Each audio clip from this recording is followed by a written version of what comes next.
Hey, it's Srini. So I hope you've been enjoying the Architects of Reality series because we wanted to give you a glimpse into what you're going to experience at this event. This isn't just another conference where you're going to go home inspired for a few days and not see anything change in your life. You're going to leave with superpowers that allow you to bend reality. And because we're committed to making this affordable and accessible to all of our listeners, we've even set up a payment plan. And I encourage you to get your tickets ASAP because the prices will go up the closer we get to the conference. And given that it's been 6 years since we did the last one, it's entirely possible that there won't be another one after this. Go to unmistakablecreative.com/reality and get your tickets today. Again, that's unmistakablecreative.com/reality. Now, onto the show. We tend to undervalue creating only for ourselves and overvalue creating for a huge audience. But your audience of one will be there every day when you wake up. If you think that you'll step it up only when the audience is larger, the audience paradoxically won't get any larger. The ultimate paradox of creative work is that what you create for an audience of one is much more likely to reach an audience of millions. I'm Srini Rao, and this is the Unmistakable Creative Podcast, where you get a window into the stories and insights of the most innovative and creative minds who've started movements, built thriving businesses, written best-selling books, and created insanely interesting art. For more, check out our 500-episode archive at unmistakablecreative.com. Welcome to the Unmistakable Creative Podcast. My name is Matt Monroe, and for about the next hour or so, I'll be your host. I will be your guest host as I talk with Srini Rao, the regular host of this podcast and the author of the just-released book, An Audience of One. Now, Srini and I are going to cover a wide range of subjects. We'll talk about his background, various life lessons learned, both as a podcaster and as an author, but we're going to spend a majority of this podcast talking about his new book, the subject matter, its content, and the research that went into it. And then we're going to outline some actionable steps that you can take to improve your own creative process. Now, as a heads up, this is going to be a very free-flowing conversation, and we're going to head down a few rabbit holes, okay? Srini and I always have great conversations in private, and I want this podcast discussion to be an extension of our private chats. So, Srini, welcome to the Unmistakable Creative Podcast. Thanks. It's good to be here, and it's a little weird to be, being welcome to your own podcast. Well, this is actually the second time we've chatted. So we talked before when you had Why Only is Better Than Best. And when I look at an audience of one, I see that as a natural extension of that first book. But at the same time, I also see it as an improvement on that book. I think it clarifies a lot of the subject matter it contains. I think it hits harder on the points that need to be hit upon. I also think it takes away from some of the distractions that might have been contained within. Yeah. Before deep diving into the book, though, I want to ask you two questions. Question number one, what social group did you belong to when you were in high school? And question number two, what social group are you a member of now? Okay. So I think in high school, I would say that I belonged to multiple social groups. The first being primarily band. Band was a huge part of my life. I was in band all 4 years that I was in high school. In fact, I attribute a lot of my creative discipline to the fact that I was in band because I spent from 3rd through 9th grade in Texas, and I had music teachers who had, for some strange reason, taken it up on themselves to make me their project. I had a 7th grade band director. The day that I picked up the instrument, he said, "You're going to make all-state band someday." I don't know why he said it, but that really motivated me to have somebody believe that right off the bat. And he kind of gave me two alternatives. He said, you could be average as an athlete or you could be extraordinary as a musician. And that was a pretty clear choice for me because I knew that I would always be average as an athlete. I was a scrawny Indian kid in a small Texas town. And if you've ever seen Friday Night Lights, you know the likelihood of my success as an athlete is going to be very low. I did play football for 7th grade. I played basketball in 7th and 8th grade. I ran track in 8th grade. And then finally, by the time I got to 9th grade, I stopped doing any sports. And band became my primary social group. The other social group that I was a part of was obviously very smart people. The valedictorians, the people who were in smart classes, people who were in AP classes, not because I was necessarily one of them per se, but that just happened to be the group that I gravitated towards. A lot of my close friends were those types of people. So what's interesting is I quit marching band by the time I was a senior in high school because I was so fed up with going to practices. I really didn't like it. My band director in Riverside tried to convince me to stay in the band. He said, what if you only have to come to practices 2 days a week? And I said, well, then everybody else in the band will hate my guts. So no, I'm not going to do that. Because I didn't feel that I should get any special treatment. I felt that I should just be able to quit the band. I thought it would be worse to be somebody who got special treatment because that seems incredibly ego-driven. And instead I said, and I didn't, regardless of having to only show up twice a week, I did not want to be in marching band anymore because I never liked marching band to begin with. I liked playing the instrument. I liked being in an orchestra. But what had also happened the summer between my junior year in high school, my junior summer after my junior year, before my senior year, I did a 2-week music camp at the Idlewild School of Music and the Arts, and I got a dose of what it was going to be like to be a music major in college.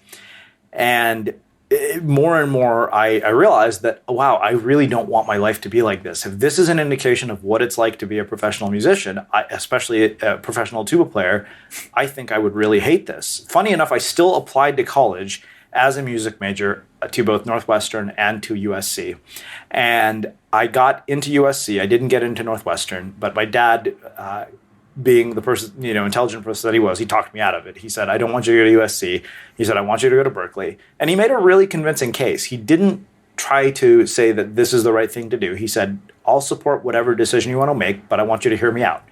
And he said, here's the deal. If you go to USC, and he said, I know you're smart enough that you're not going to bet it all on music, which I told my dad. I said, I'm not going to just go major in music. I will double major in music and business if I go to USC. He said, if you go to USC and you want to double major, you're going to have to take 18 units a semester. And if you're a music major, you're going to be spending 4 hours a day in a practice room with a giant piece of metal. That was not appealing to me at all. Well, let me bring it back to those social groups. Because, you started off, and let's be blunt, you were a band geek. Yeah, I was a band geek. Okay, That's you were a the best band way geek. to describe my social group. Yeah. So where are you today? Well, it's interesting because being a band geek, I wasn't the typical band geek in the sense that I saw band as this opportunity to get really, really good at something. What happened with band was that I learned about the power of practice. I learned that even if I didn't have any sort of natural aptitude or talent for something, just by doing something consistently, I could get really, really good at it, to the point where I made All-State Band 3 years in a row. As a freshman in Texas, I missed All-State Band by 1 chair. And Texas has the best high school music programs in the country. The interesting thing is, I had a music teacher, a private lessons teacher, they had a structure where they had a separate band, all-state band for freshmen, or separate all-region band for freshmen, because they felt that the competition was usually too stiff. My private lessons teacher was insistent that I do not try out for the freshman band because he said, one, there's not going to be any challenge there at all. Two, he said, I'm convinced that even if you don't make all-state, you'll get to area, which is 1 step down from all-state. And he said, and that would be huge. Let me ask you a quick question. Yeah. Are you a natural musician? No. I mean, you're not. Not at all. No. This is a funny story. I think 3 years after I had started in band. So I started out playing the trombone in 6th grade. And I played the trombone for one reason. It was the only instrument that the school would provide. My parents couldn't afford to buy it. So it was a freebie. It was a freebie. My parents were very adamant that we don't want to invest money in a musical instrument. Musical instruments are expensive, particularly band instruments. Sure. And so the school provided a trombone. And in 6th grade, I remember this very distinctly. We were in one of our band classes, and the band director asks me a question. He said, "What are the flags on the notes for?" And I said, "Well, those are there for decoration." Not exactly all-state band material in the making. Well, and were you joking, or did you not know? I didn't know. I wasn't. I was definitely the furthest thing from somebody who had the kind of discipline that would lead to where I did. Which is funny because 3 years later, when I was a freshman in high school, we went back and we did a tour of all the elementary schools, and we went back to that band director's school, the one who had been my 6th grade band director, and I was a featured soloist for that day. And did he remember you? Yeah, and did he of course. Remember the flag comment? Yeah, of course. It was really hilarious. I said, I'm guessing you probably didn't expect that this is how this would turn out. Right. So that's the social group in high school. Yeah, where are you now? So I think that as far as social groups now, what's interesting is I don't know that I belong to any one social group. I'm an athlete, which is bizarre considering where I started with athletics. I'm an action sports athlete, which everybody knows. I'm a surfer and an avid snowboarder. Those are kind of the two things that are, those determine almost all of my vacation and travel plans. Independent sports. Yeah. So you're not so I'm not going to make a generalization, you're not a team player per se. Yeah, when it comes to sports, absolutely not. I think that I actually think there is a reason that entrepreneurs and creative people are always driven towards these types of individualistic sports. It's most of us are people who couldn't hack it in other sports. And the thing is that the beautiful thing about a sport like snowboarding or surfing is that there's no bar that's set where if you're having a bad day or if you're performing poorly, you cause the performance of the other people to suffer. So you and I could be skiing one day. I could be having an awful day on the mountain, falling a lot. You could be doing 48 mile an hour runs. And we're not interacting. We're not interacting. We're not affecting each other's performance. My performance is not going to affect yours. Whereas on a basketball court, if you're dragging ass, you're affecting the rest of the team. You're the weak link in the chain. And so in that sense, I think that board sports really kind of appeal to me. So that's one social group. Obviously, another social group is the fact that I'm surrounded by creative people. I'm an artist. So I think that I've gone from being part of sort of band geeks and smart people to this very multi-hyphenate social group. And what's funny is the one really, really good friend that I have from band, I didn't reconnect with until almost 20 years later after we graduated from high school. And I reconnected with him as a byproduct of the work that I've done here on Unmistakable Creative. And I was recently the best man in his wedding. Oh, wow. So that's the social group situation. So I'm going to go down 2 rabbit holes really quick. And this is a real detour. You said that you think a lot of entrepreneurs have an attraction to the independent sports. Mm-hmm. Let's be honest, a lot of entrepreneurs fall into that geeky spectrum. They do. You know, they weren't captain of the football team. They weren't, the soccer star or whatever. They might have been plugging away at, their trash 80 computer if they're old, or if they were younger, they were, doing HTML in high school. What is the progress from being that geek in high school or that geek in college to, hey, independent sports are kind of cool? Well, and this is a rabbit hole. Yeah, I'm taking a complete detour. I think the thing that you have with individual sports, other than the fact that obviously you don't cause somebody else's performance to suffer when you suck, is the fact that when you do them consistently, you can get better at it. And those sports, for some reason, offer a lot of life lessons and learning lessons that translate to other areas of your life. I don't think it's a coincidence that my writing journey and my surfing journey are parallel almost to the day. Mm-hmm. I've strongly believed that these activities tend to be hotbeds of creativity and innovation because of the way they force you to think, or not think for that matter. Or to think independently. Yes, exactly. I think that is the big draw to them. It's that you really, I think what it is that you get to see progress. You get to see yourself getting better. And I can tell you, it took a long time before I got comfortable on the mountain. I tried for a bunch of times when I was younger. I couldn't get the hang of it. But what I realized was that I didn't give it enough time to get good at it. Mm-hmm. And I think that lesson of if you give something enough time and work at it continually, you will start to see progress has not been lost on me. That's, I think, applied to virtually every single thing that I've done going forward. Okay. I want to throw a quote at you, and I love this. I found this on Twitter the other day, and I think it relates to your change in social groups. And the quote is, your content determines your tribe. Basically, what you're putting out, your creative output, that determines the people who are going to be attracted to you. And you talked about your social group now being creatives. Mm-hmm. That seems to me to be a natural output of your content. Yeah. Yeah. And that also relates very directly to your book, An Audience of One, that I am grabbing right now. You can hear me shuffling papers around. If you would, give me the Reader's Digest version of what this book is about. Okay. So the Reader's Digest version really is, you have hundreds of ideas that you're exposed to when you're listening to the Unmistakable Creative from virtually every walk of life imaginable, from bank robbers to drug dealers to performance psychologists. And one of the things that I realized was that I think that it's been very easy for me to incorporate the ideas that I'm learning into my life because I'm so close to them and I'm being forced to absorb them multiple times. Once when I record the interview, once when I edit, once when I listen. Because I used to edit every podcast myself. And to this day, I still think that was one of the best things I could have done. Sure. And what I realized that this book does was take all of the best advice I'd ever gotten and distill it into actionable steps that people can actually apply to their lives, combined with my own insights from my own creative practice. So a combination of my own insights that have led to all of my work, along with insights from many of our most popular guests in the areas of performance psychology, in the areas of habit formation, behavioral science, and how you could apply all of that and combine it together to drastically increase your creative output and also create in a way that is rewarding and fulfilling at the same time. So I'm going to have you read a quote, and this is from the introduction in the book. And I think it explicitly explains the concept behind audience of one. I want you to read starting here where I've highlighted, and then jump to that second paragraph above. Got it.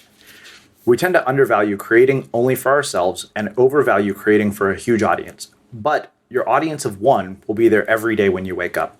If you think that you'll step it up only when the audience is larger, the audience paradoxically won't get any larger. The ultimate paradox of creative work is that what you create for an audience of one is much more likely to reach an audience of millions. And that kind of follows through with the idea that your content creates your tribe. Yeah. You have a creative vision. You put together your art, whether it's writing, whether it's sculpture, photography, it doesn't matter. As long as you're focusing on creating works that satisfy you, eventually there are going to be other people where that work resonates with them. And that's going to draw them in naturally. And eventually, whether it's social media, other viral effects, as long as you're putting that out there to the world while creating for yourself, your tribe will naturally be drawn in. Yeah, I absolutely think so. I think you really kind of hit the nail on the head with this idea of satisfying yourself. I've always said that if you're not excited about your own work, or you don't look at your own work and are not pleased with it, it's a really tall order to expect that somebody else will be. Here's a real quick question for you. Is it better to be happy or is it better to be satisfied? Because they're two different things. That's a tough one. I don't know that I have a set answer for that. I think that happiness is one of those things that fluctuates based on what's going on in your life. I think that we have this idea based on the fact that we live in a world where we consume tons of personal development content, like this podcast even, where this default narrative almost becomes that I'm supposed to be on cloud 9, peak performance at every moment of the day. I'm crushing it. I had a listener once who emailed me and said, I am really sorry, I have to stop listening to the interviews because they're actually making me unhappy. And I wasn't surprised by that. And I'll tell you why I wasn't surprised by that. Years ago, prior to rebranding as Unmistakable Creative, when I had first started doing some work with Greg, we were talking about the reference group that I have in terms of what my filter is for success. The reference group. Well, so basically, your tribe, or what do you mean? So tribe is different than a reference group. Okay. So reference group is basically your peers that you compare yourself to. Oh, okay.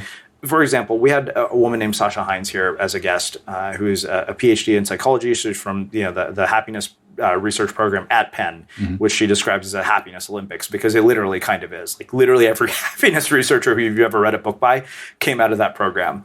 But the thing is that here's what happens is you have this goal, for example, in this case, getting a book deal. And once you accomplish the goal, prior to accomplishing the goal, your reference group is all the other people who've never gotten a book deal. Once you accomplish the goal, your new reference group is people who are published authors. So suddenly the goalpost for what success looks like changes. So the happiness is a relative thing based on whatever your current situation is. And back to tie it back to the listener who wrote in and made that comment, I understood why he said that, because when I talked to Greg about this, he said, your version of reality, he said, your filter for what success looks like is wildly skewed because of the fact that your entire worldview is determined based on the people that you interview. And they're all outliers. They are. And it was really hard to get my head around that, because for the longest time, I did not see the people that I interviewed as peers. How did you view them? As people who had accomplished something I didn't. And I think that's changed, but it's still something I wrestle with. It is still, because when that is the lens through which you see the world, imagine if literally every one of these people has accomplished something truly extraordinary. And if I said that I had to accomplish everything that every single one of my guests has, that's a recipe for real disappointment and a lack of fulfillment because some of what they've accomplished is far beyond what I'm capable of doing. And vice versa, probably. I would jump in with the vice versa. I'm going to play amateur psychologist here for a second. You're a published author. How many books have you put out? Well, this is 2. Okay. These are 2 published books along with a very successful ebook, along with several, e-short books or whatever. Sure. You have a successful podcast. I mean, I can Google Srini Rao, and I'm going to find, 4 or 5 or 6 pages on Google. Yeah. The point being, you have a level of success that, 99.9% of the population would go, oh, yeah, he's a successful guy. Sure. And again, like I said, the thing is that, yes, we're talking about 99.9% of the population, but when your reference group is not that. Right, the outliers. When your reference group is the outliers. So when that listener wrote in and said that, it wasn't surprising to me. I didn't find it offensive. I said, I understand. I could see why. It's really weird because sometimes reading about other people's success actually makes you feel worse about yourself. I would agree. I'm going to just jump in with my own personal comment. I don't think of myself as a happy person, but I do think of myself as a very satisfied person. Yeah. And the difference is, I'm not the kind of guy to be, jumping around like, yee-haw, but I am the kind of guy to look at the work that I do, whether I'm doing photography work, audio recording, whatever, put in the hours, grind away at Photoshop or lighting, and walk away from a project and say, yeah, I did a good job. And I might not be happy that I stared at Photoshop for 6 or 7 hours, but I do feel satisfied with the end results. Yeah. And in the end, that's the key. You have to think of what the end results are and not maybe the shit you're going through during the process. Yeah, absolutely. I think that it's interesting because if you look at many of the sort of accomplishments, often when we have people on the show, people think that a book deal or this moment in the spotlight is the greatest moment. But the reality is that is such a small fraction of any piece of creative work.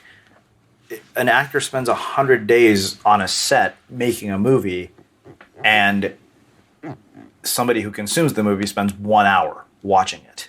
Right. That ratio is incredible. Yeah, you spend 2 years writing a book. A person who reads it spends 2 days reading it.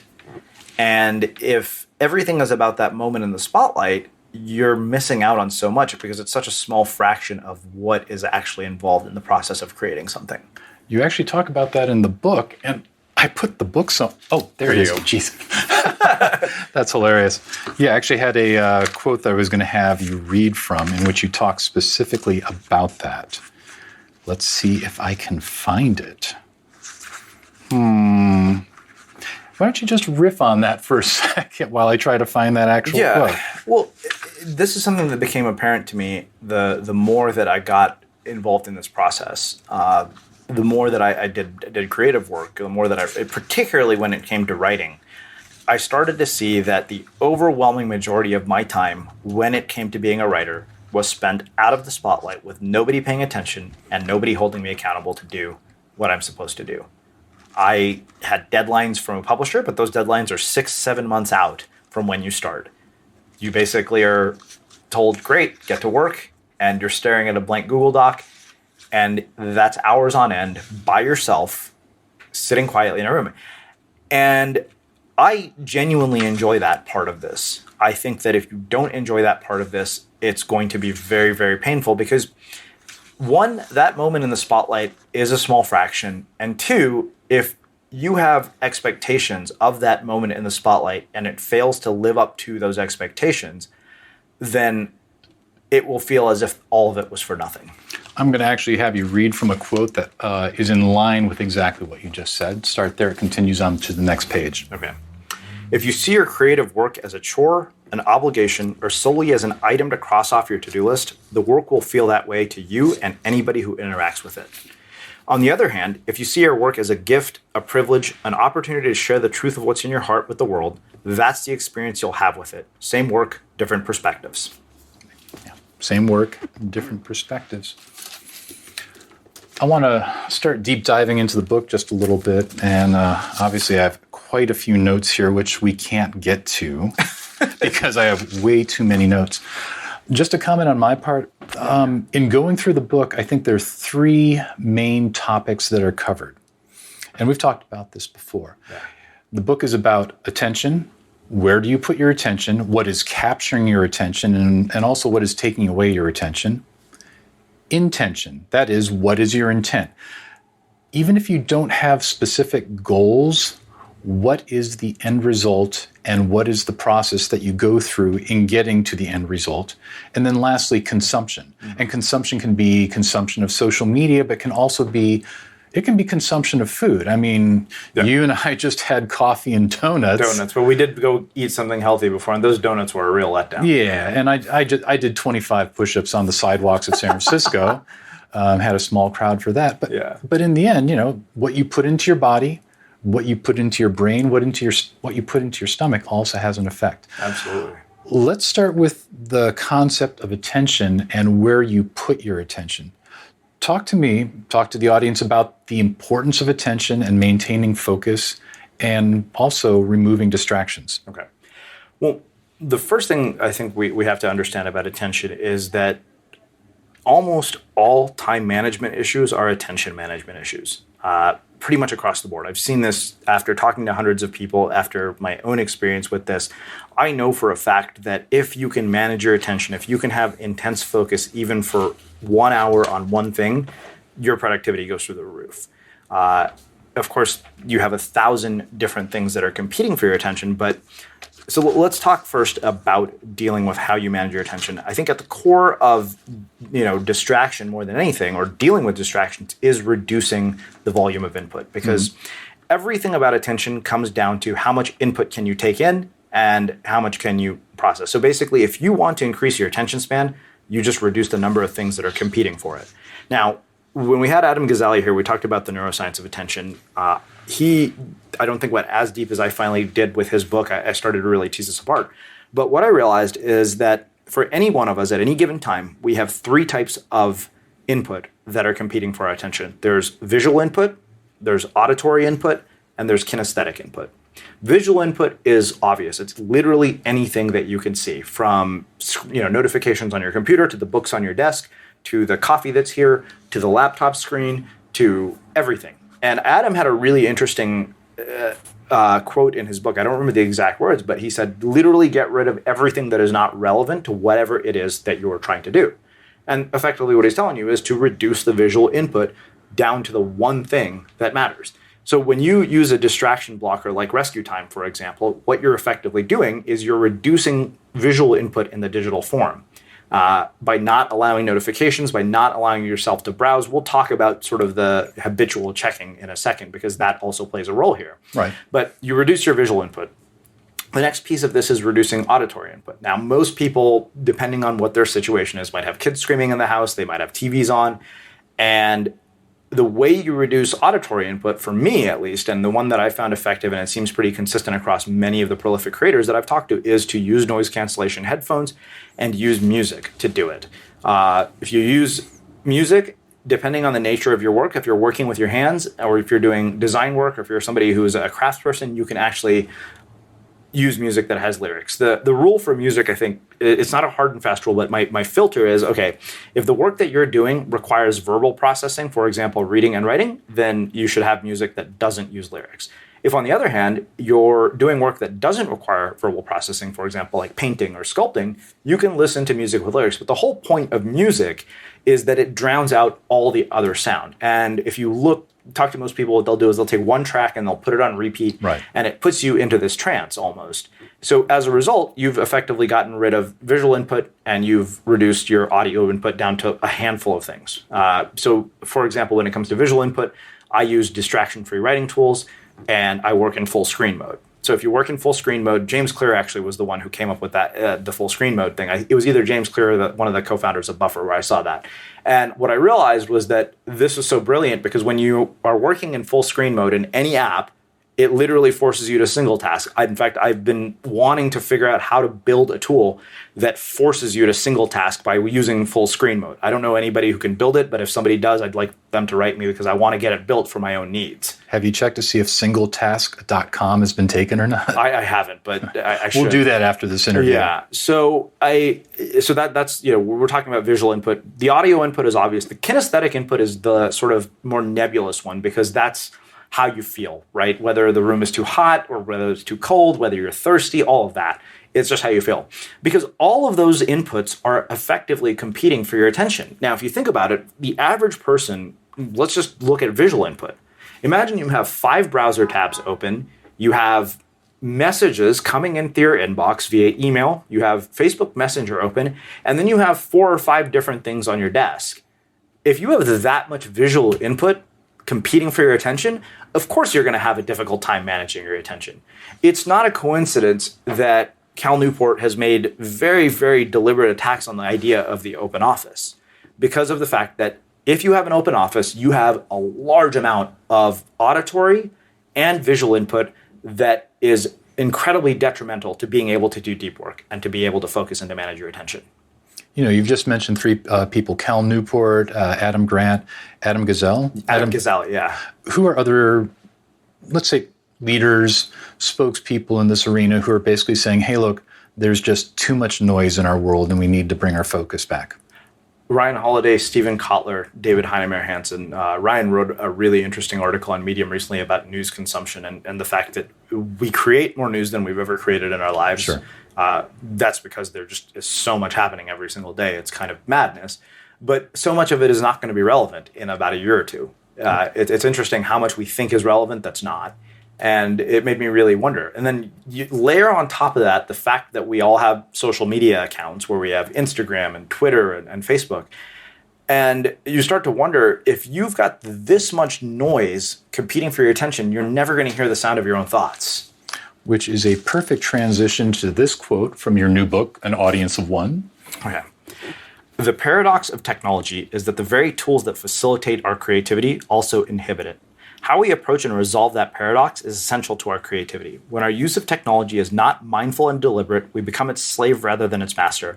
And this gradually erodes our creative capacities, attention spans, and the depth needed to create work of consequence and significance. Perfect. I want to use that as a launching point into the concept of intent. And, prior to this interview, we went on a long walk and we just, we shot the shat or we shit the shot or we chatted a lot while walking around. And one of the things we talked about was the concept of goals, which you're not a big fan of, but having a vision and just, this idea that there's something you're trying to attain, a creative thing. Let's explore that for a little bit. And I know I'm not being the most articulate person in the world right now, but the concept of why goals don't work, but having a creative vision does work, and how that relates to intent. Yeah, it's interesting. And I think it's funny for you, of all people, to bring up the idea of goals not working, given that you yourself don't have goals. I have 3 goals. Well, I know, that go interesting places, meet interesting people, and do interesting things. Right. And then everything in my life is basically filtered through how do I meet people, go places, or do things. So I'm not entirely opposed to goals. I'm opposed to things that we can't control. I think that what has happened as a byproduct of the world that we live in is that we have basically artificially created status in social media. The number of fans and followers and all the things we've done have created a pecking order that is largely manufactured and pretty much an illusion, because when you get out of that world, it's irrelevant. It doesn't matter. Talk to your barista at Starbucks and they could give 2 shits who I am. And that, I think, has caused a lot of problems. So the result of that, of course, is that we pick very arbitrary goals and we say, okay, well, Tim Ferriss has become a New York Times bestselling author, so I want to become a New York Times bestselling author. This person has 1 million fans on Facebook, so I want to have 1 million fans on Facebook. And we put insane amounts of energy into parts of our work that we have absolutely no control over. I think that this book in particular has been that lesson for me, because I think that the amount of work that we put into the end result is way out of proportion in comparison to the work that we should be putting into the process that precedes that result. Because if you put that same effort into the process, you're going to end up creating a much better product in the end. You're going to be much more likely to attain the vision that you have in mind. Here's the reality. I can't control how many people go out and buy this book based on listening to this podcast, but I can control the effort that I put into the book in terms of writing it, in terms of reaching out to people, in terms of having conversations like this one. But in the end, whether this becomes a New York Times bestseller, whether it sells 1,000 copies, whether people hate it, or whether people write me 2-star reviews, none of those things are in my control. And what's interesting is that we have put a hell of a lot of emphasis and effort into things that are not in our control, not just as entrepreneurs, but as a culture. And the result of that is a level of deep dissatisfaction and unhappiness because of the fact that we are not living up to some arbitrary expectation that has been created by some celebrity on the internet that we have placed on a pedestal, who in reality is nowhere as near as famous as we think they are. We could do an entire podcast on that, just the concept of celebrity, hierarchy. And well, if you've, sorry, I didn't mean to interrupt. No, go ahead. So I don't remember the exact quote, but Alain de Botton, this guy, he was on the Tim Ferriss podcast. He wrote a book called Status Anxiety, which goes in depth about this. And how can you not have status anxiety in a world where every single day your status is literally quantified based on the social networks that you participate in? I still want to explore that idea just a little bit, because so much of our society is focused on status and the distractions that come along when we're constantly updating Instagram, constantly updating Facebook, sometimes even putting out a blog post is for status. Totally. And I just wonder what we're achieving with all of this. Well, that's the real question, right? Is are we achieving anything? I think about the fact that I get to put a picture of this book on Facebook one day of the 2 years that I spent writing it. And what's interesting to me is that moment of getting to put up that picture, or even the moment when the book arrives in the mail and I get to hold it in my hand, is so empty in comparison to what it represents. Because what it represents is far different than that. What it represents is literally hours on end, toiling away in a room, wondering if this is even going to strike a chord with people, or I've lost my mind. Okay, but you have to admit that when the galley showed up at your house, like... It is, don't get me wrong, it's a cool feeling. But in comparison to what it truly represents and what goes into the work, because it really, what it is blood, sweat, and tears. Not literal blood, sweat, and tears, but for anybody who does creative work or anybody who finishes something like this, that is really more than anything what they see when they finish it. Yeah. That's a really good launching point into the concept of deliberate practice. Yeah. And in fact, I want you to read this highlighted text that I have here in the book. Okay. At the driving range or at the piano, most of us as adults are just doing what we've done before and hoping to maintain the level of performance that we reached long ago, says author Jeff Colvin. By contrast, deliberate practice requires that one identify certain sharply defined elements of performance that need to be improved and work intently on them. So we've talked about this. I really like this book. For the listeners out there, the book is An Audience of One, available August 7th. Yeah. I see it as a vast improvement, a natural trend from your other books, but a vast improvement over your prior books. Talk to me about the deliberate practice that went in with your writing skills, with your writing craft to create this. Yeah.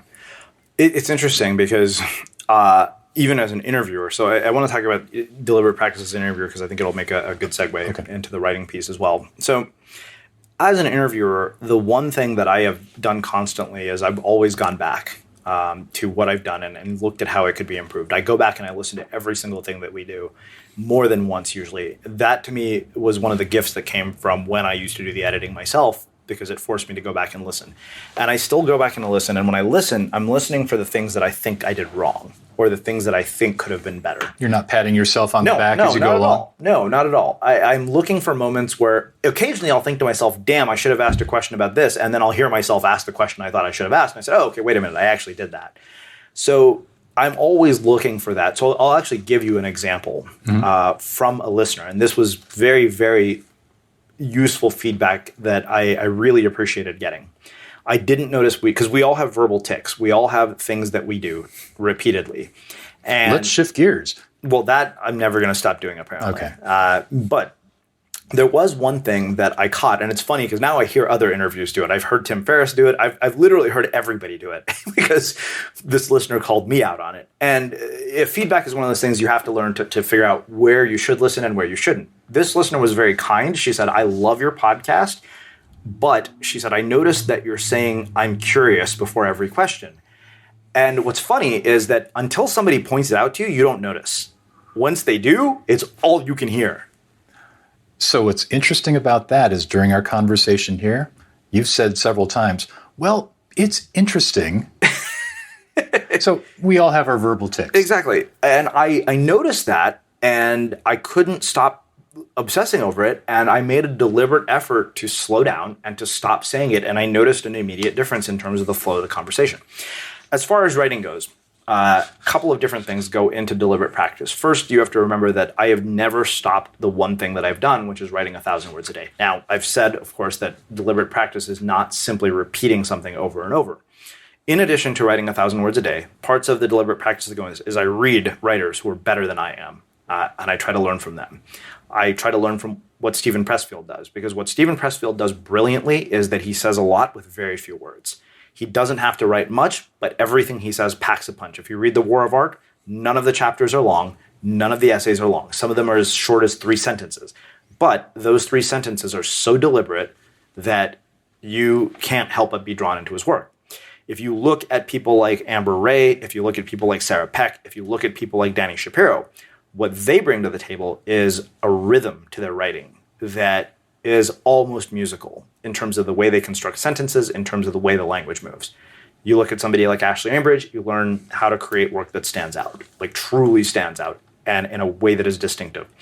So in addition to the habit, I have studied for people who I think are better than I am, just from a pure craft standpoint. I think that they possess something I don't in a way, in that I've inherited some of it because I followed their work. I worked with a writing coach on this book as well, whose name is Robin Delabo, and she is amazing, and she's tough.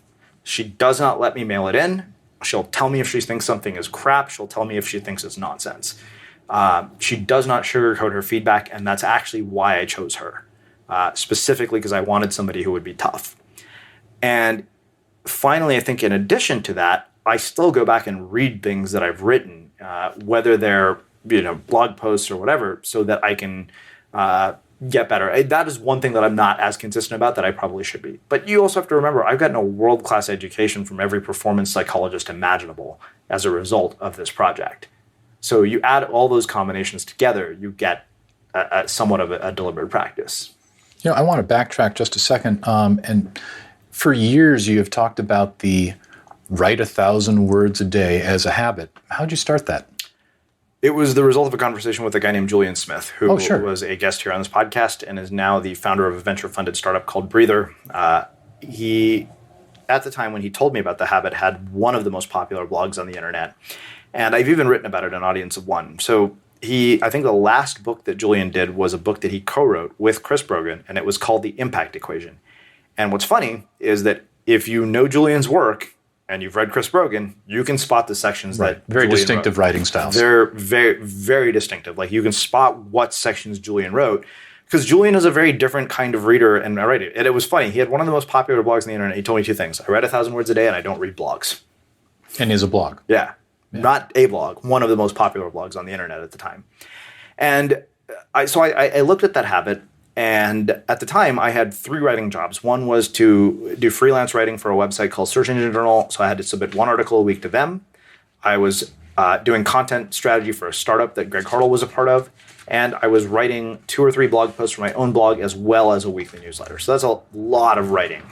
And I knew that if I basically waited to be inspired or anything like that, I'd be totally screwed. So when Julian told me about 1,000 words a day, I thought, well, this actually would probably work as a really good system to do this, because inevitably I would have 7,000 words at the end of the week, probably more. And inevitably, somehow, what ended up happening was that I just wrote way more than I imagined. So I had enough to fill all my content requirements, plus enough to end up writing a self-published book that became The Art of Being Unmistakable. Let me ask you this. If you didn't have that habit, where do you think your writing skills would be at, even though you consider, or you are a writer?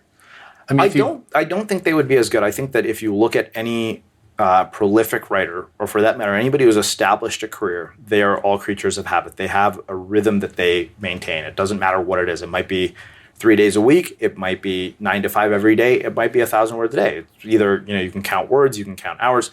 That kind of really is what, because that allows a number of different things. One is that you have a very, very clear goal. There's no question as to whether you've hit the goal or not. And there's nothing that amplifies the clarity of a goal like putting a number in front of it. And clear goals are one of the flow triggers. And so when you have 1,000 words, you're going to be much more likely to get into a flow state when you know that that's the number you're aiming for than let me just sit down and write. And inevitably, if you get to 30, 40 minutes in, you'll blow past that 1,000 words. I have writing sessions where I might get 1,000 words in the first 30, 40 minutes, and I can write 1,800 words in the next 25 minutes just because of what happens with flow. For the audience sake, let's just explore the concept of flow. I know Stephen Kotler, I mean, that is his thing. Yeah, he's kind of the go-to guy on it. If you haven't checked out our interviews with him, it's pure gold in terms of the ability to access flow. But, so what is flow, first of all? So flow is basically what they call an optimal state of consciousness where action and awareness merge. Basically, you lose your sense of time. You suddenly just have this feeling of being completely immersed in whatever you're doing. The world around you disappears. And what's interesting is that even if it's painful, even if it's strenuous, for some reason it feels really good. If you're going 40 miles an hour down a mountain on a snowboard, your attention is right in the here and now, because if you pull it out of the here and now, you're going to fall and you're going to hurt yourself really bad. But what happens as a result of this state is that your ability to produce at an elite level just gets amplified. It goes through the roof. So if I've had a day in the water where I've caught 10 waves because the surf is good, I will surf. There are days when I think, I was like, wow, where's the camera to capture this moment? It's like, where's Matt Monroe? Why isn't he on the beach right now? Because I'm surfing like Kelly Slater. At least I think I am for a brief moment. Probably other people would disagree. But the same thing happens with writers or any creative person for that matter. Because what happens is you go from focus. So I don't know about you, but vacuuming is not one of those things that I ever look forward to doing. But as you know, your environment has a huge impact on your creativity. So I still like it to be clean wherever I'm living and working. But now it doesn't have to be something that you deal with. If you're like me and you grew up in the 80s, you probably fantasized about the day when cleaning your house would be like it was for the Jetsons, meaning you don't have to lift a finger. Well, the good news is that we're already kind of living in that future. And the easiest way to make sure your floors are clean every day is with the iRobot Roomba Robot Vacuum. It cleans up after itself. The Clean Base automatic dirt disposal takes convenience to a new level, automatically empties its own bin into an allergen lock bag that holds 60 days of debris and traps 99% of pollen, mold, and dust mites, so you can forget about vacuuming for months at a time. Let the Roomba clean for you instead. It learns your home, finds dirt, and empties itself on its own. It's got powerful cleaning performance made effortless. Remember, if it's not from iRobot, it's not a Roomba. To learn more, go to irobot.com/unmistakable. And then you shift into a state of flow. And when you shift into a state of flow, you get, according to Stephen Kotler, they say a 500% increase, not just in productivity, but you get more elevated creative ideas. Virtually all aspects of performance go through the roof when you're in flow. Okay. So obviously Stephen Kotler will be the resource for the audience to check into. What are the things that create flow? And more importantly, what are the things that destroy or inhibit flow? Okay. So basically, there are a bunch of what are known as flow triggers. And again, this is based on Stephen's work, so I want to make sure we give credit where credit is due. The first is singular focus. Focus on one thing and being able to focus on that one thing for an extended period of time. So time is another factor that plays a role in flow. I can get there. The more you do it, the faster you'll be able to get there. But on average, Steven, I think I heard him say in an interview, said 90 minutes completely uninterrupted. That also is another thing. No interruptions, meaning you're focused on this one thing. You give it enough time to get from focus to flow. And the things that derail it are interruptions. So let's say that you're in the zone, right? And you're at that 45-minute mark, you're jamming with whatever you're doing, whether it's writing or painting or whatever, and you can see the work starting to come out. Well, if you suddenly do that and you shift your attention to something like Facebook or checking an email, then you're screwed because the whole cycle starts all over again. You've basically just undone everything that you did in order to get to that point. So any sort of interruption or any sort of distraction is really one of the things that inhibits flow or basically kicks you out of it. Perfect launching point for this quote from you on monotasking. Okay. So try to monotask to improve your focus and attention. Make a to-do list of all the things you'd like to get done today, including high-value creative work like writing, painting, or taking photos on your list. Also include updating your status on Facebook, responding to emails, and uploading pictures to Instagram. You'll find you're able to get everything on your list done faster when you're only working on one of them at a time.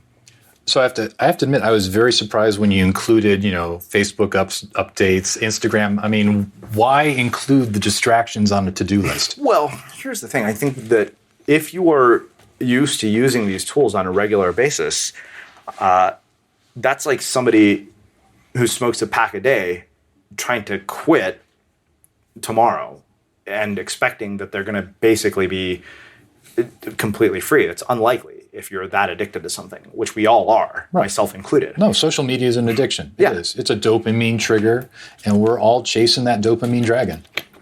So the thing is, if you schedule your time for these things, and there's different ways to do this. So, for example, right now I use Rescue Time to set a goal of less than 30 minutes a day on social media.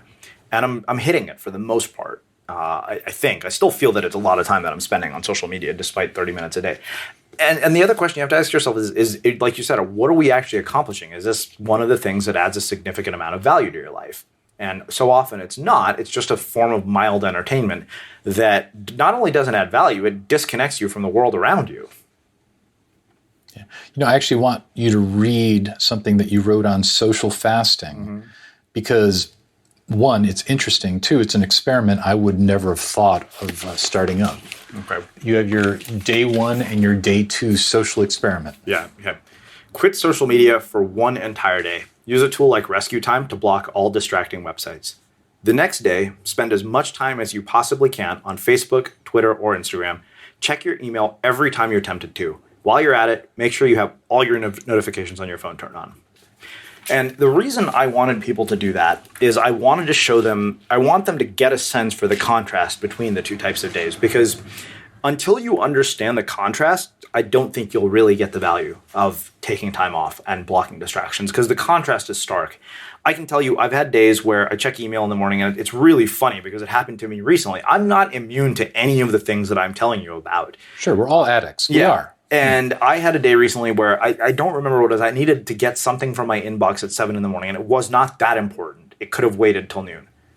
And the whole day just went to shit from there. It was multiple email checks. It was multiple social media checks, because the thing is that early in the morning, your brain is basically a sponge. And if the first thing you give it is this hit of dopamine, you're going to crave that all day long and keep going back more and more. You're much more likely to want more of it. Absolutely true. I'm peeling a little Post-it note here. I'm going to have you read from your book again, because this is a natural launching point into the concept of consumption. Mm-hmm. We're all consuming social media. We're all consuming information. We're all consuming, well, you and I were consuming coffee and donuts not too long ago. Yeah. And you have to make the decision on what are you going to consume? What are you going to put into your body? What are you going to put into your mind? I want you to actually read the part about what you put into your stomach, but then let's draw some analogies on what you put into your head. Okay, so is this from the health and nutrition section? Yep. Okay. So as I was writing this section, the 2016 holiday season had just wrapped up. During the week prior, we had a house full of kids and enough desserts to send a small village into a diabetic coma. My dad informed me that we had gone through 4 industrial-sized bags of cheese and 100 tortillas in just a few days. Meanwhile, my creative output came to a halt. By New Year's Day, my body was basically saying, please stop doing this to me. That night, I ate a salad for dinner and went to sleep by 9 p.m. This section, which I had been struggling with, finally started to come together. So, to me, Facebook, Instagram, Twitter, they're all, it's white bread, it's donuts. Yeah, it's the junk food of digital content. It is. It is the junk food of digital content. And we're chasing after it for that dopamine hit, to get that thumbs up, that like, that, ooh, I got a mention of my name. Yeah. But in the end, none of this shit will matter, Yeah, I mean, nobody's going to put the number of total likes that you've got throughout the course of your life on Facebook. Or on your tombstone. Yeah. Which would be an awesome tombstone, by the way. Like, this guy has X number of followers, this many likes, and this many retweets. All right. So how do we fight these addictions? Because they are addictions. Well, I think that you have to start by actually having time where you don't use these things every day. And to me, that's one of the big reasons I choose the morning as my time not to use these tools. Like, I don't use devices first thing in the morning. I, for this reason, still read physical books. I still write by hand very often, even though my handwriting is illegible. That's the challenge with this part. But I think that we were never meant to start our days with this flood of information, which is how most people start their days. When you roll over and check your phone first thing in the morning, you're doing yourself a great disservice. So I think that it's a matter of saying, okay, you know what? I'm going to have this small part of the day where I don't use these things. Now, I'm able to do an hour to 2 hours. That's because I've practiced. If that sounds really far-fetched to most people, then I think that you should, as James Clear once said, reduce the scope but stick to the schedule. Try 15 minutes. If you can get through 15 minutes, that's progress. The goal, and then keep upping it every day. I think the other thing that I believe in is turning off these things at a certain point in the day for good. After about 8 o'clock, I try not to have my phone turn on. So people will text me after 8 o'clock, and sometimes they get annoyed that I don't respond. But I've told people that this is my default rule. I don't want devices on. And look, like I said, I'm not immune to any of the things that I'm claiming. Like, I still fall victim to this. So, for example, last night, I fell asleep with my laptop in my bed because I was tired. And I knew I was flying out here this morning, and I wanted to watch a movie, and I didn't want to do it in the living room. I wanted to watch it so I could fall asleep quickly. And that's an exception, not the norm. But I think that part of it is saying, okay, you know what, I'm going to make a deliberate choice. I think that the other thing you do is you spend time away, whether that's doing exercise in a gym or going out in nature somewhere. You have to find situations that force you to unplug. I think that the more that I think about it, I don't disagree with all the arguments that Cal is making for why people should quit social media. I think many of them are like dead on, and most people are starting to see that. It's interesting because if you look at a lot of the people who produce a high volume and quality of creative output, and it's interesting. One of the things I recommend people do is go and look at the social media feeds of people like Ryan Holiday and people like Stephen Kotler, who have written multiple New York Times bestselling books, and compare their feeds to people you know who are incredibly active on social media. Like Kim Kardashian or whomever. Yeah. I want to take a quick little detour here because I found this quote and I love it. And it basically talks about the idea that creativity is therapy. And I firmly believe that. I can have the shittiest day in the world, but if I go out there with my camera and I get that one shot, my day is completely turned around. Yeah. So let me have you read. Starts here and continues to there. Okay. Creativity, it turns out, doesn't just contribute to our happiness, but also to our mental and physical health. Expressing ourselves creatively is a form of self-care in many ways. It gives us the opportunity for self-reflection, and as we build our creative skills, we build confidence. Many therapists even prescribe creative expression to their patients for healing purposes. So I want to get a little personal with you. Sure. And you've written about this, we've talked about this. You have had waves of depression. Yeah, absolutely. So how did creativity get you out of that? Well, I think that when you live a creative life, it's inherently uncertain in a lot of different ways. You have financial uncertainty, you have relationship uncertainty, you have the uncertainty of what your career is going to look like. And I think that when you do something creatively on a consistent basis, it gives you what Jonathan Fields refers to as a certainty anchor. It's one thing you can come back to over and over again. So having this one thing, this practice, this anchor, is a really effective way to reduce your anxiety because you know that you have this one thing to look forward to every single day. No matter what happens, as long as I get to do this one thing, it's been a worthwhile day in my mind. I think that's one component of it. But this isn't just based on my experience. There's research to back this up. So James Pennebaker, who's a professor at UT Austin, this is some of the research we did for the book. He found that when he had people write about traumatic experiences, he found that whether it was people who had breakups from relationships or people who had lost jobs, many of them bounced back from the trauma a lot faster in comparison to the control group who didn't do the writing. And so that's really interesting that you could actually have a therapeutic outcome or a healing outcome just from expressing creativity.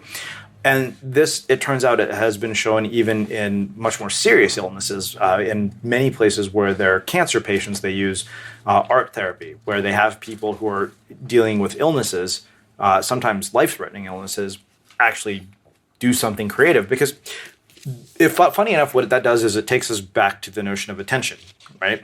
So when you do something creative in the midst of a trauma, what you're doing is you're shifting your attention from the trauma to the creativity. Now, for all you know, the creativity could be fueled by the trauma. That's how Chicago has built an entire recording career.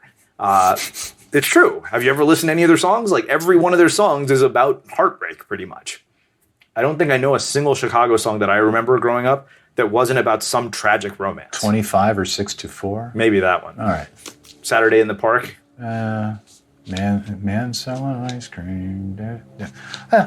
Well, okay. Fleetwood Mac, like the Rumors album, that's nothing but, Exactly. Songs about heartbreak and like F you. Exactly. So what you can do is you could take this trauma and you can channel it into something creative.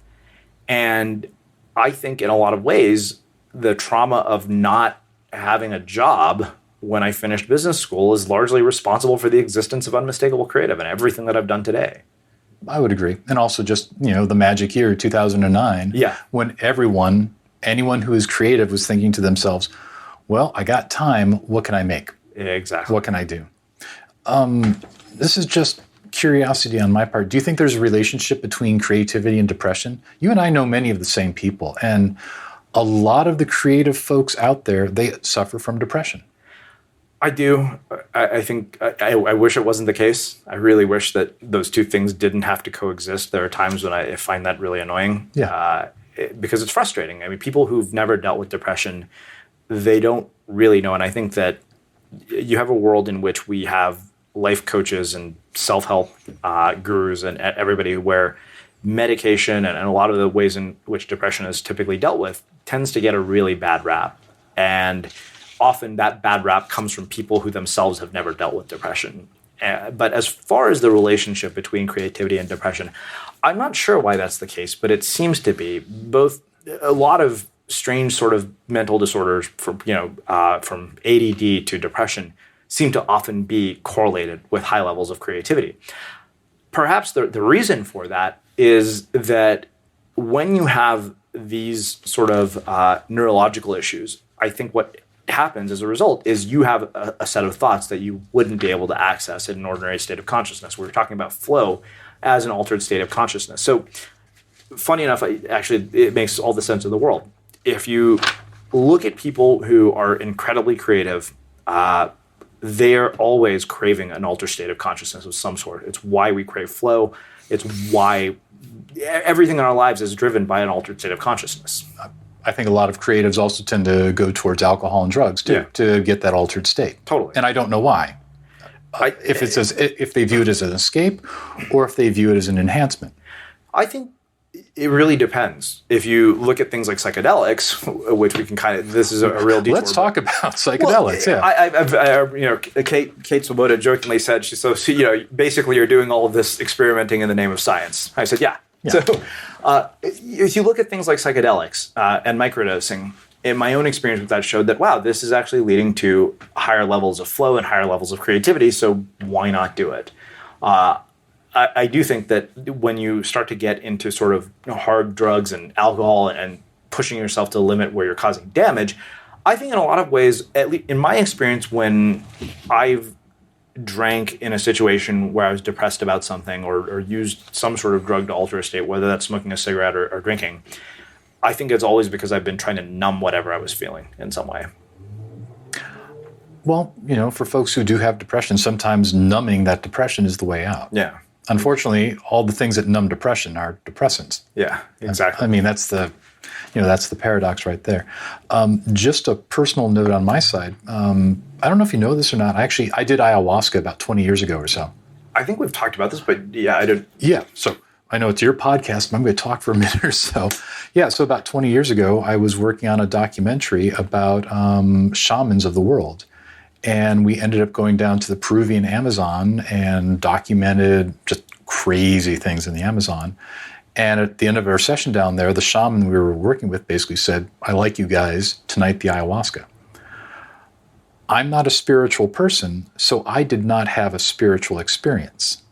But I had a visual experience and I had an auditory experience where I was physically able to manipulate sound with my hands. That sounds amazing. It was incredible. Someone could sing or talk, and I could physically reach up, grab the sound waves, move them, shift the pitch, cause them to warble, all sorts of things. Wow.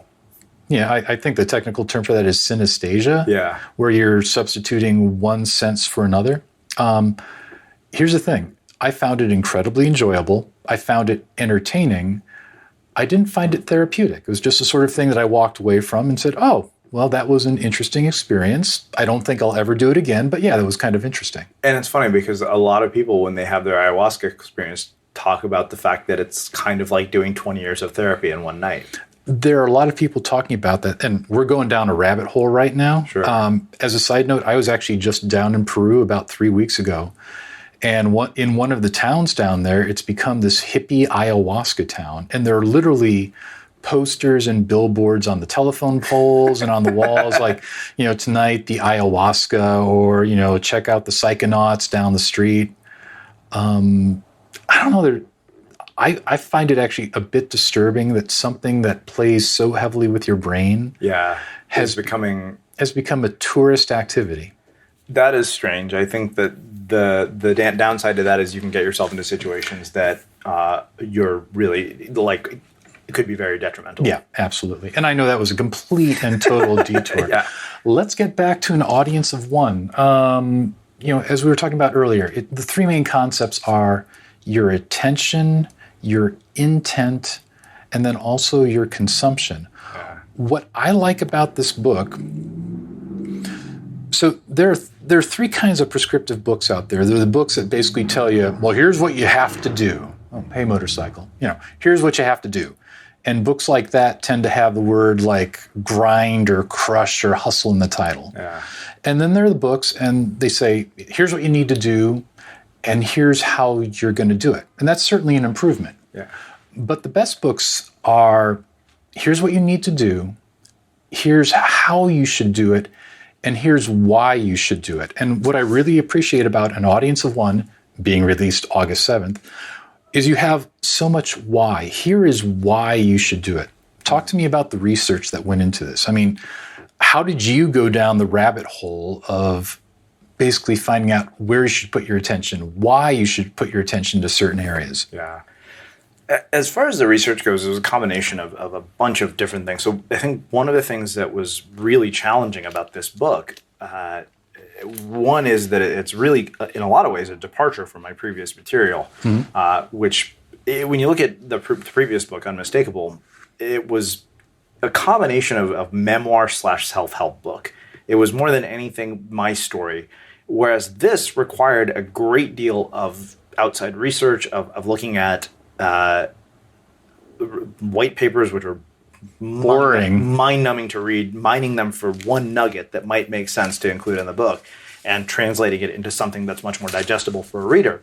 Going back through a series of unmistakable creative interviews with people who happen to be practitioners, who happen to be behavioral scientists, not only going back to their interviews, but in many cases going back and reading through their books as well to figure out what they had talked about and what was really, really relevant here. And so it was, when we looked at it, we said, okay, what do we need to understand here? The thing is that so often when you have prescriptive nonfiction books, they don't back up what they say with evidence, or they just say you should do something. Right, do this. No reason. And crush it. But sorry. The thing that I wanted to show was that I wanted to be able to back this up with evidence from people who had researched the very things that I was talking about. So let's go through one practical example here that is very relevant to listeners. So probably my favorite one is the concept of the progress principle, which is based on the work of Teresa Amabile, who's a professor at Harvard. She wrote a book called The Progress Principle. So one of the things that people will complain about is the fact that they don't feel motivated to do something, or that they don't feel inspired. Well, it turns out the greatest motivator, the biggest motivator of all, is visible progress towards some sort of goal. And the cool thing about that is that you can determine what that visible progress looks like. It doesn't have to be, oh, I'm running a 4-minute mile when I can barely get around the track. It can be the number of days I showed up to run, the number of minutes I ran per day. So if you think about it, the reason that famous story from Jerry Seinfeld about how to write jokes and explain that. So, okay. Jerry Seinfeld, James Clear talked about this in an interview on Unmistakable Creative as well, but Jerry Seinfeld met this young comedian named Brad Isaacs. Brad Isaacs went to him and said, Mr. Seinfeld, how do I become a better comedian? And he said, well, tell you what. He said, get a wall calendar and every day write jokes. And every day that you write a joke or write jokes, cross off an X. He said, after enough days in a row, you will actually have a chain. And the goal is to not break that chain. The reason that was so powerful is because of the fact that that is representative of the progress principle. Just the fact that you're not breaking the chain is motivating enough for you to keep doing it. It motivates you to keep showing up and to keep saying, okay, you know what? I don't want to break this chain. And seeing that progress before your eyes, you're going to keep coming back to do more. And that sends your motivation through the roof. Perfect example. That's one example. Take something like writing a book. You start out with a blank Google Doc, and eventually what you'll start to see is that the page is getting filled. You literally have gone from 1 page to 2 pages to 30 pages. So if you get to the end of the week and you say, wow, I've accumulated 5 pages or 6 pages, or I've accumulated 7 pages, you went from a blank document to progress. Every time you fill out a Moleskine notebook with writing, even if the writing isn't good, the fact that you're filling the pages is progress. So you want to measure your progress in a way that you can control, in a way that's totally achievable. And that's why I use things like word counts. That's why things like the don't break the chain method work. Ultimately, that is our greatest motivator. And that's just one of many of the pieces of research that went into this. You know, we were talking about this on our walk earlier. It's all about the concept of cultivating discipline. Yeah. You know, basically establishing a practice, a routine, a ritual that's regular, that's consistent, that you do, you know, daily, weekly, whatever, where you do the work even if you don't want to do the work. Yeah. I don't wake up every day feeling like I want to write. I wish, that was the case. There are days when I don't feel like I write. I know right when I sit down, I'm thinking to myself, wow, this is going to suck. There's no question that this is going to suck. But this is the commitment that I've made to myself, and I'm going to follow through it. Because if I do, funny enough, sometimes those are the days when I've written some of my best work. So this is a bit of an odd question. Have you ever missed out on your 1,000? Yeah. Oh, you have? Oh, yeah. Yeah, absolutely. So I didn't do it this morning because it was 5:30 in the morning and my flight was 8 o'clock, so I had to get out of the house. I could have while I was sitting at the airport, and I probably will once you take off, or I might not. But the thing that's interesting is that people often, what they'll do is they may make it through 5 or 6 days in a row and be really pleased with themselves. But then because they miss a day, they assume the whole thing is over. Whereas, there's really no evidence to show that you can't maintain a habit long-term just because you miss one day. What are we missing here? We're talking about the concepts within the book. What is it that you really want to get out? What message do you want to deliver from the book? Well, I think the real, ultimately what I want to see is I want to see a world in which people express their creativity and do it more consistently and more often, even if it won't necessarily lead to an audience, to a skill that they can put on their resume, or to fame. Because when those are the filters through which you make your choices about how you're going to express your creativity, you are limiting what is possible with your life and what is possible with your creativity. Because if your filter is the only thing I'm going to do is a skill that I can put on my resume, or the only thing worth doing is something that I can build an audience around or monetize, just think about how many things wouldn't exist in the world today if people had said that to themselves before they started. Just think about it. If Frank Warren had said, if Post Secret doesn't reach 1 million people or go viral, there's no point in doing this. That wasn't the motivation. He just had this desire to express his creativity. He handed out 3,000 self-addressed stamped postcards on the streets of Washington, D.C., and look what's happened. He's created this beautiful project that has done wonderful things for people. He's raised awareness for suicide prevention. People have probably gotten a lot of healing from this simple project. Now imagine if he had said, oh, well, I can't put this on my resume. I'm not sure how I'm going to monetize it, and I don't even know if there's going to be an audience for it. Like, if that had been his default, we would be missing out on a great gift to the world. If Humans of New York, when Brandon started it, if that had been his default, think about what the world would have missed out on. And if you look throughout history,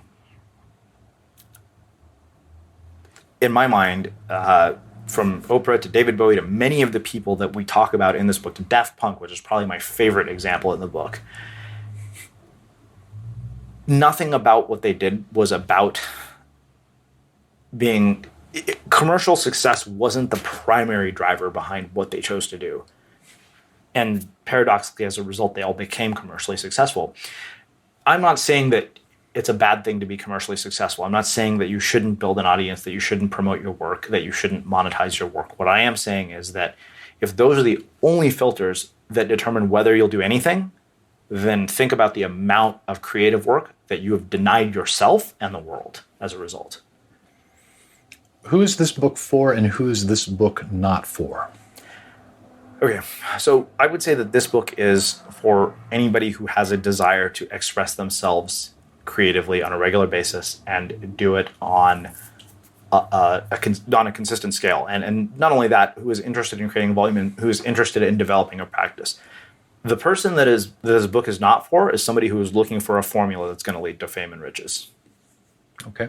What if I'm a graphic designer, but I've got a corporate job, and my job is to crank out, logos that are very specific to the corporate formatting and all that? Do I go my own way? No, it's a great question and a fair question. I think that for somebody like that, whether you're a graphic designer at a job or you're a web designer, I think that you should have a set of projects that are your own, that have nothing to do with your work, that are purely for the sake of expressing your creativity. So, for example, when we did the Compass, the free ebook we did, no intent there other than to make something that we thought would be beautiful and Make cool shit. Yeah, exactly. Yeah, you could have called the book Make Cool Shit. Exactly. Yeah. We've talked a lot about technology and, just how technology works or can work as a distraction. What future tech excites you? Well, I think that in the last couple of weeks, I've done a really deep dive into all things artificial intelligence. And what I am finding is blowing my mind. From tools like Reason8.ai, which literally allow you to transcribe every meeting that you're in on, every in-person meeting. And not only does it allow you to transcribe the meeting, it provides you with a summary and action items at the end of the meeting. And it's just there on your phone. That's incredible. The fact that we could do that with AI, and we're just at the tip of the iceberg. I've seen SEO tools that are going to improve using artificial intelligence and machine learning, which is going to make a lot of our jobs easier. We're going to be able to get more relevant traffic to our websites. A lot of the things that are difficult now because of the technical nature involved in them are going to become much easier as a result of many of these tools, which is a wonderful thing. How do we prevent them from becoming another distraction? Well, I don't think they're going to be another distraction, to be honest, because I think what they're going to do is they're going to liberate us to spend our time and effort on doing what matters most, which is our creative work. And I'll give you a perfect example of this. So it's funny. I could not believe that I did not know about this. I recently found a tool called CoSchedule for social media, which is just a straight up plug for these guys, but a well-deserved one. I saw this and I was blown away because it was effectively a marketing dashboard where you could do everything from one dashboard, meaning you could promote all your social media posts, you could schedule everything. And not only that, they had a WordPress plugin where you could actually create a WordPress post or a blog post or a podcast. And in the plugin itself, when you publish the post, you could set it up to publish the thing that you want on social media on the same day. You're scheduling at the same time, so you're only having to do this thing once as opposed to doubling the work. And this is the tip of the iceberg. And based on machine learning and using algorithms, it basically determines the best time on the publish day and then publishes. Those are the kinds of things in my mind that are not going to be a distraction, but rather they're going to liberate us to do what matters most and to focus on what's most valuable, which is actually creating. Okay. A few quick questions for you. Yeah. What aspect of our culture or society today that's viewed as normal is going to seem absolutely crazy, like batshit crazy in about 20 years or so? Well, in an ideal world, poverty. I think that when you have a large enough group of influential people who are talking about universal basic income, we have a guest coming up soon. There's a 2020 presidential candidate who is running on the platform of universal basic income for all Americans.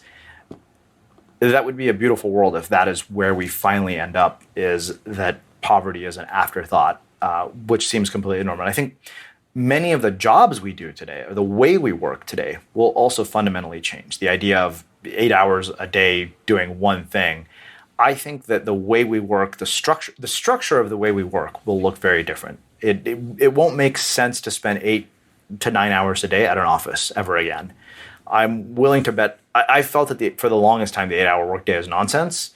But I think more and more it's becoming true that value is not determined by the amount of time you put into something. It's determined by the intensity that you put into something.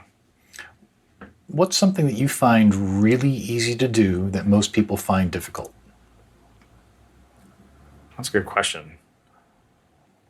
I guess I don't find conducting interviews to be this incredible challenge. I feel that it comes naturally to me. I've always said that I think I'm a much better interviewer than I am a writer, ironically, despite the fact that we're talking about a book. Yeah. And that was actually largely the impetus for the start of the podcast, was the fact that Sid Savara basically more or less told me that he thought I was a much better interviewer than writer. That, I think, has come much more naturally to me. I don't find that to be... I'm not intimidated by it.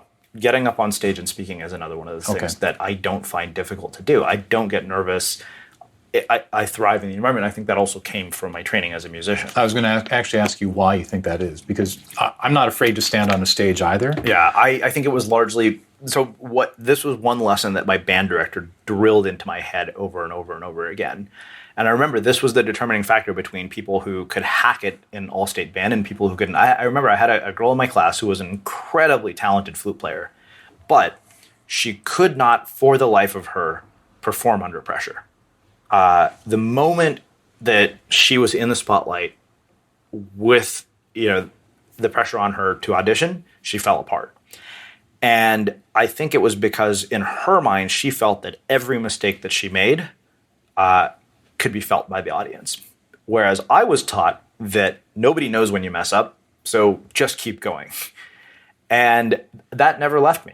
And so as a result, I got very desensitized to how the audience is responding to what I'm doing when I'm in front of a large group of people. Do you think you'll still have a podcast in 20 years? That's a good question. I don't know that it will be a podcast per se. One of the reasons that I've chosen to build this platform the way I have and why we have very much stuck to telling stories is because I never wanted to be constrained by the limitations of the medium. I wanted to be able to exceed the limitations of the medium, in this case, audio. But if you look at what we've done in terms of our body of work, we've taken that audio and we've cut it up in different formats, and we have we've put it in different formats. We've made animated shorts. We've transformed what we've done from a podcast into a 2-day event, which you were the photographer for. And we've produced books as a result. So I never wanted to be solely a podcaster. In fact, I thought the term was so limiting. Like, I think I did the keynote for Podcast Movement in 2014, and when they called me and asked if I would do it, I said, yes, I'll do it on one condition, that I don't have to talk about podcasting. And it was the keynote for Podcast Movement, because I said, look, I see my work as very different than producing a podcast. Yes, that's what we happen to call the medium, but I think I'm a storyteller who uses podcasts to tell stories. That's really what I do. I'm just tossing questions out there. Yeah. Do you think it's better to be lucky or to be skillful? I would much rather be skillful than be lucky. But look, we would. I think it's irresponsible for us to. For us to have this conversation and to completely neglect the role that luck plays in the accomplishments of every single person who has been on this podcast, I think would be really, really closed-minded, because there is an element of luck involved. I think it was really lucky that my editor at Penguin happened to have found my essay on the day that she returned to her job at publishing when she came from Skillshare. There are 1,000 other articles on Medium, probably more, that she could have found. I don't know why she stumbled on mine. That's luck. Yeah. You couldn't have planned that. And I can't help but think about that moment in David Letterman's new show where he was talking to Barack Obama. And Barack Obama asks David Letterman a very similar question to the one that you have just asked me. He said, I've seen a lot of people in my life who've been successful in business, who've been successful in politics, who've been successful in entertainment, who have worked really hard. And he said, but there are a lot of people who have worked just as hard and put in just as much effort, and they don't get those results. And so he asked David Letterman, and he said, do you feel that luck has played a role in you getting to where you're at? And he said, I feel that I've been nothing but lucky. I don't know that I've been nothing but lucky. I think it worked, but I think it would be totally ridiculous to overlook the fact that luck played a role in this. I was lucky to start when we did in 2009. I was lucky to have gotten a head start on a trend 10 years before it started. I was lucky to have my editor stumble up on the article. So there were a lot of very serendipitous things that have happened in this process. On a personal note, I think there's a lot to be said for being at the right place at the right time, and also knowing the right people. Mm-hmm. And because of that, I personally go out of my way to know a lot of people. I mean, I really do. I reach out to a lot of folks. I do a lot of communication. I do a lot of email. And everything that's come my way has come my way because I know folks, or I know someone who might know somebody, and my name just gets passed around. Mm-hmm. Yeah, I mean, I remember somebody asked me for a photographer for Mastermind Talks, and I said, Matt Monroe. And it was great. I mean, it was amazing. And met Tucker Max and everybody there. Yeah. What books are you reading these days? My reading has changed a lot in the last month or so. Okay. And I think part of it is the political climate has created an interest, not in politics per se, but in economics, ironically, which is strange because I have a degree in environmental economics. But I did not know that, by the way. Some of my recent reads, I couldn't tell you anything about what I learned in the degree. It was just a way to get the hell out of Berkeley. But I read a book recently called The Third Industrial Revolution by Jeremy Rifkin. I read another one called Saving Capitalism by Robert Reich, who was Bill Clinton's labor secretary. I read the Bill Clinton and Barack Obama biographies. I also read 3 books on the criminal justice system. So I think that So here's what is driving my reading right now is one of the things that I've realized is that when you have a platform like the one that I've built here, you have the opportunity to do something impactful that goes beyond just creating content with it. You could actually create social change with it. And I feel that we have not done that and accomplished that yet. I think that is the next iteration of where I want to take this, and that's why I've been trying to get people to come and talk to me about the subject of the criminal justice system based on what I've read, because I want to raise awareness about this issue. Okay. What are 3 books you think everyone should read? Oh, that's easy. The Deep Work by Cal Newport. Okay. The War of Art by Stephen Pressfield. Okay, this is the third. So it's not that easy. No, the third. Well, I mean, An Audience of One by Srini Rao. I literally have hundreds of books on my shelf. So those 2 came to mind immediately, and I'm trying to think of what else has had a huge. Still Writing by Danny Shapiro. Oh, fantastic. Yeah. Do you read primarily nonfiction or fiction? I do. I primarily read nonfiction. I should read more fiction, but I don't. I don't know why. It's just not my jam. Do you remember your last fiction book? The Namesake by Jhumpa Lahiri, probably. That's the one that comes to mind immediately. But yeah, I'm primarily a nonfiction reader myself. Yeah. But every now and then I just, you want a good detective novel. I've asked you this before, and you didn't really have an answer. Yeah. But I think you might have one this time. Sure. Who are your heroes? Well, Funny enough, I never thought I would say this, but I have watched what my dad has done with his life at coming to leaving India when he was really young with no clue what he was getting himself into, starting a family, literally bootstrapped, making that work for as long as he did, having 2 kids, and then building a career and a life that, by all accounts, is wonderful. I mean, he's really, really done well for himself. And I remember thinking there was a point at which I used to think, I was like, oh, I don't want my parents' life. And I don't want my parents' life. But there was a point at which I didn't think it was a good life. And now I think that's not true. Now I think it's a really great life. I look at it and I'm like, wow, you guys have done wonderful for yourselves. When do you think that change in mindset took place, and why? Well, I think it's really largely in the last 2 years. Sometime last year, I think it was before my 39th birthday, I was having a conversation on Unmistakable Creative with Frank Ostaseski. And he was the director of the Zen Hospice Project, so naturally the subject of mortality came up. And I think a lot of people know this. I spent a lot of time living at home in the process of building Unmistakable Creative. And one of the results of that, of course, is that a lot of things in my life have not happened that I thought would happen by now, like getting married, having kids. A lot of the things that you think by the time you're 40 are likely to happen. And the concern was no longer that those things wouldn't happen or that they weren't going to happen on a timeline. But what I started to really concern myself with was, or what became a very deep-seated fear was, wow, what if one or both of my parents has died by the time one of these milestones happens? And I mentioned this to Frank. I said, well, you're the authority on death. So I figured this is what I'm fearing. Can you give me an answer to this? And you know what he told me? He said, don't let that be the determining factor about how you choose to spend time with your parents. So now I go home for dinner every Sunday, and I see my parents, and we hang out, and we drink wine, and we have Indian food, and my mom sends me home with like a week's supply of food.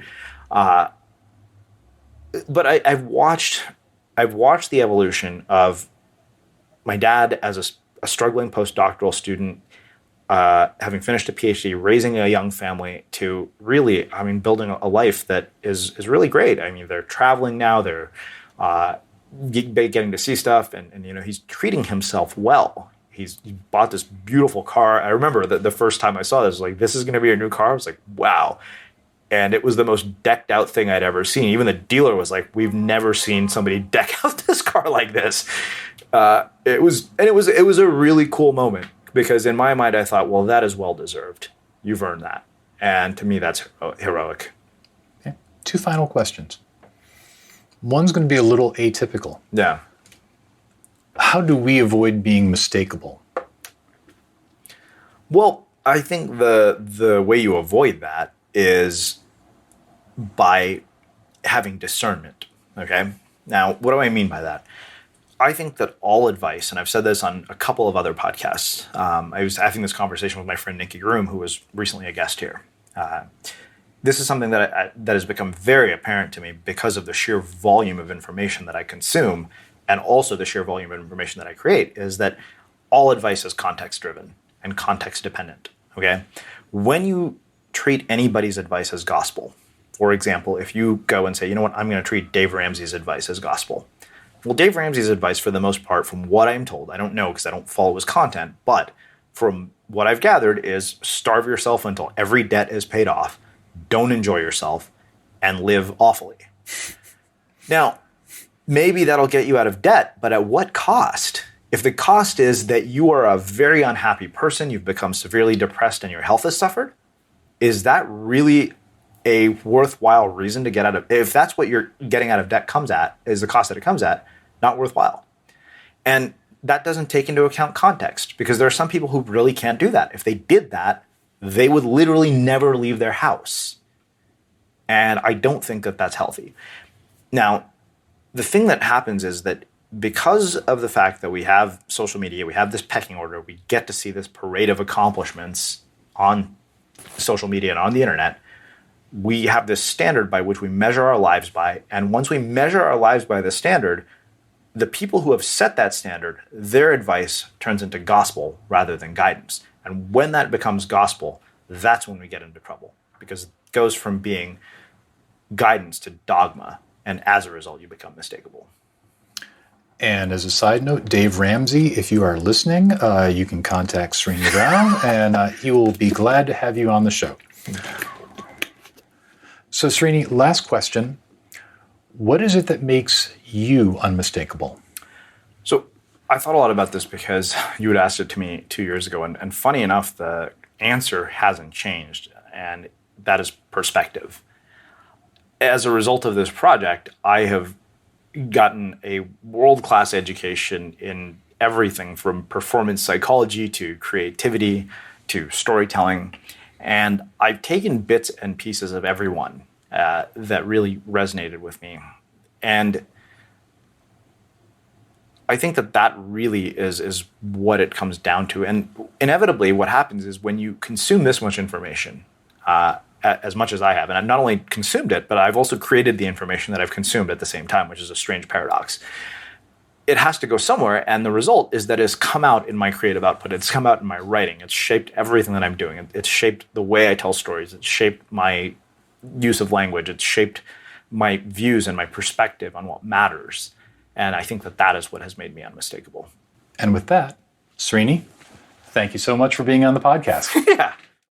Thank you for listening to this episode of the Unmistakable Creative Podcast. While you were listening, were there any moments you found fascinating, inspiring, instructive, maybe even heartwarming? Can you think of anyone, a friend or a family member who would appreciate this moment? If so, take a second